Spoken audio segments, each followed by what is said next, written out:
Hi friends, today we're doing an anti-haul. An anti-haul is basically a way to counter the consumerism that we find all over the internet, telling you to buy everything.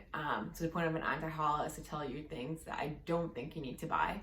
I'm gonna focus on like health foods in particular. Some of these are just like absolutely ridiculous and I haven't seen anyone consume, but some of these are things that like actually see people eat and they're like marketed in a way and I'm just like, no, like you don't need this, don't buy it. So just like a little disclaimer, if you actually do want to buy any of these things, like you do you, it's like it's not personal. I don't care if you buy one of these things or consume one of these things. It's just personally things that I'm not going to be buying, things that I just don't think I need in particular. So let's start with activated charcoal items. So in Toronto, activated charcoal ice cream is so popular over the summers. Like there are lines outside this particular charcoal ice cream place. Like they go out and like people like take pictures for Instagram. I literally have also done this. Like if you go to my Instagram page, I have a picture of myself eating a charcoal ice cream. And charcoal is kind of like marketed as this thing that detoxifies you. We're not going to talk about detoxification right now, like in particular, but it's like an interesting thing because charcoal actually is used medically to detoxify. And what I mean by detoxify is that if you've consumed something that's poisonous, like medics will like make you consume some charcoal and it binds to the toxin that you consumed and it'll like bind to it and excrete it. And so people are like, oh wow, like charcoal detoxifies, and so they're consuming it. Now here's the problem. If you don't actually have any like true toxins like poison in your body, your charcoal is going to bind to whatever else is in your stomach, which is like nutrients. And so you basically end up not absorbing any of your nutrients if you eat something with charcoal, which like that's already really bad. Like you're eating foods that you have the nutrients, but it gets even worse if you're taking something like the pill or medication and the charcoal can bind to your medication or the pill, making it not effective. And so people can get pregnant, things like that. So like, yeah, it looks really cool. Things are like very pretty colored, you know, it's like gray. I fell for it too. But we don't need that.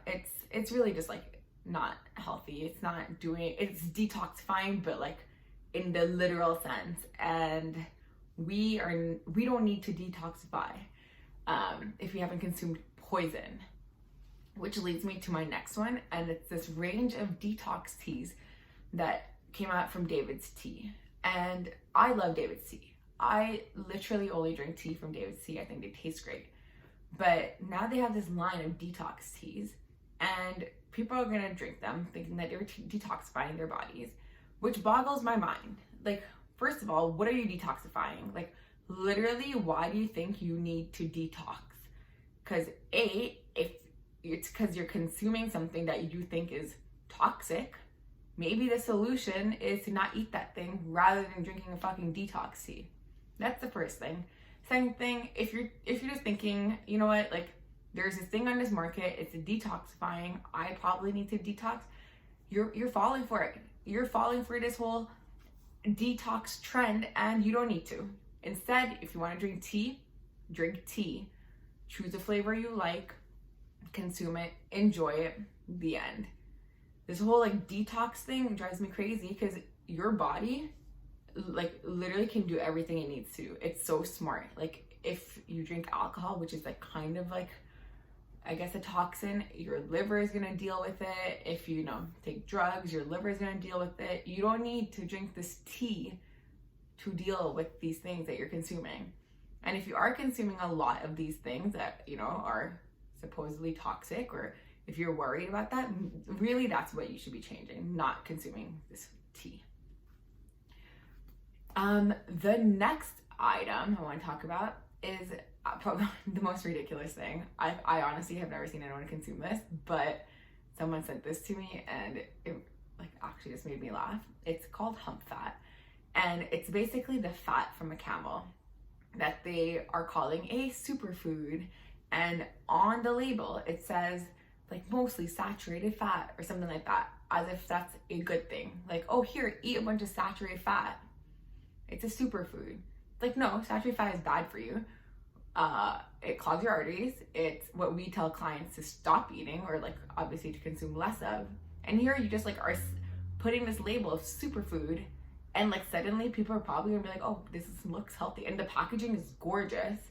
So people are probably gonna be like, hey, you know what? Maybe this is like the new good thing to be eating, and they're gonna eat this hump fat.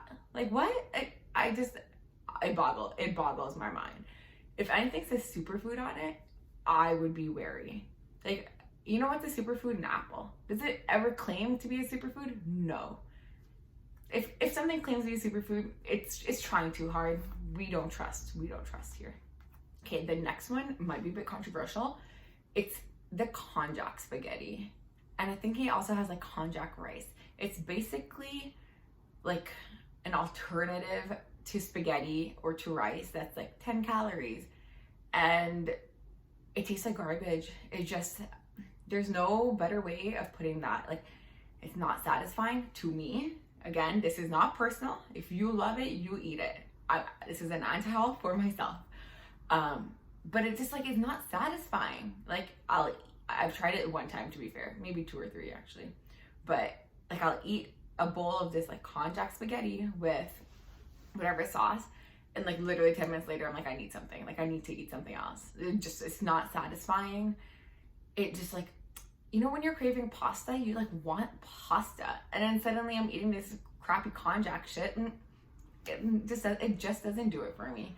And it doesn't do it for a lot of people. Like, I know I've seen people eat their konjac meal and then start munching.